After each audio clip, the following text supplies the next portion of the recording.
Hi friends, welcome to my channel. So বহুত দিন হৈ গল মই ভিডিও বনোৱা নাছিলো because মোৰ চেনেলটো উৰি গৈছিলে কিবা ডিলিট হৈ গৈছিলে। তো আজি ৰঙালী বিহু তো ৰঙালী বিহু হিচাপে মই এটা ভিডিও বনাম বুলি ভাবিছো আপোনালোকৰ মাজলৈ ভিডিও দিম বুলি ভাবিছো আপলোড কৰিম বুলি ভাবিছো। যদি ভাল লাগে তেনহলে শেয়াৰ কৰিব, কমেন্ট কৰিব, লাইক কৰিব আৰু লগতে মোৰ চেনেলটো সাবস্ক্ৰাইব কৰিব আৰু লগত থকা বেল আইকনটো অল কৰি দিব। ঠিক আছে? আৰু আজি দেখা আছো মই বৰ্তমান আছো অৰ্জুনতলত নগাঁও অৰ্জুনতলত আছো যেহেতু ইয়াত বিহু বুলি ক'লে বহুতেই পপুলাৰ অৰ্জুনতলৰ ঢোল নেগেৰা বহুত কিবা কিবি আছে তো গতিকে গৈ থাককচোন চাই থাকক মোৰ এই ভিডিঅ'টোত কি দেখা পাব কি দেখা নাপাব আৰু মই হয়তো বেলেগলৈকো যাব পাৰো বেলেগত কি বিহু চলিছে কি চলা নাই আদি সকলোবোৰ ক'ব পাৰো গতিকে আপুনি গৈ থাকক চাই থাকক।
ফাইনালি পাই গলো সেই ঢোলৰ দোকান ঢোলৰ মেৰামতি কৰি আছে ভালকে ধৰণে বনাই আছে এয়া বহুত ধুনীয়াকে বনাই ইয়াত ঢোলৰ চাপৰটো বহুত ধুনীয়াই হয় অৰ্জুনতলৰ চাপৰ বুলি বহুত ধুনীয়া হয় এনেকাও আছে ঢোল বনাব দিছে কোনোবাই নতুন ঢোল নেগেৰা খোল আদি বহুতো বস্তু পোৱা যায় সৰুৰ পৰা ডাঙৰ ঢোলবোৰ পোৱা যায় তো যদি আপোনালোকৰ প্ৰয়োজন হয় ঢোলৰ তেন্তে হলে মোক কন্টেক্ট কৰক মেছেজ কৰিব আপোনালোকৰ ঢোল পাই যাব।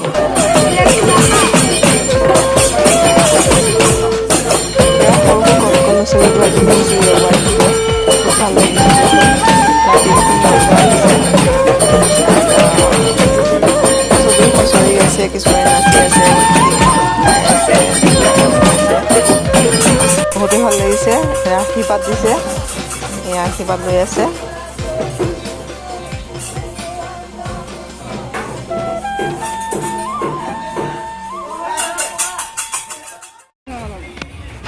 তো বিহু বুলি সন্ধিয়া পৰত অলপ ওলাই আহিলোঁ টাউনৰ ফালে নগাঁৱতে বহাগী মেলা হৈ আছে অলপ চাওঁ কি আছে কি নাই কিমান দাম কি বস্তু এয়া দেখিছে কাপোৰ চাপোৰ ইয়াত 200 টকা প্লাজো পেণ্টবিলাক ছোৱালী প্লাজো ফিক্স ৰেটত পোৱা যাব যিটো ৰেট দিব সিহঁতে সেইটো ৰেটতে কিনিব লাগিব। তো কৈ আছোঁ বহুত বিভিন্ন বস্তু আছে দোকান কিবা কিবি কিতাপ পত্ৰ সৰু কণ চলি কাপোৰবোৰ 100 টকা তো বেগবিলাক তো ভাল লাগিছে।